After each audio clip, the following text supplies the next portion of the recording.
Like and subscribe to my channel and click the bell icon to get new video updates.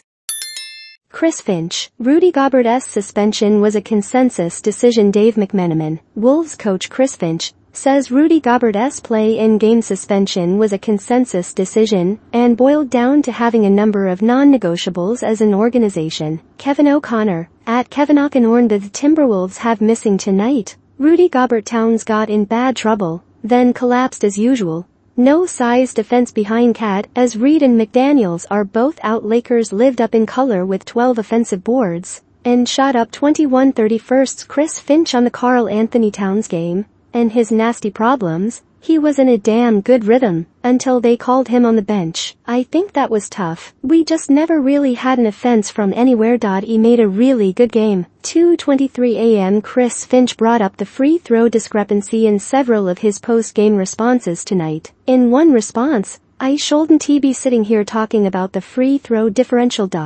But that was big too." In another answer, pic.twitter.com DEMU2LXPCG 2:22 a.m. We have not had any clarity from Edwards on Anthony Edwards' health after the game. They had to close the locker room before he was ready to speak. Edward had both knees and his right thumb wrapped in ice. Chris Finch also mentioned that he struggled with cramps. 1:56 Chris Finch on Karl Anthony Towns. He was in a damn good rhythm until they called him to the bench. The T-Wolves should have suspended Gobert for 48 minutes. How about Rudy Gobert lighting a fire among these Wolves? Brilliant. Michael Pina at Mitchell Pina. No Gobert. No Jaden, on the road versus LeBron and Anthony Davis in a huge game that would give Minnesota a rematch against the beaten Grizzlies in round 1, and Karl is the top player by a decent margin. 17. 6-4 2 blocks, 1 turnover, only 2 fouls. Didn't he miss a shot? Is 11:20 p.m. Mike Trudell at Lakers Reporter. Whoa, quick fouls on Karl Anthony Towns here. Minnesota suffers from a serious lack of depth leading up to Goberts' suspension and Naz Reid's injury. Lal within 6 with 6:14 to play in Q2.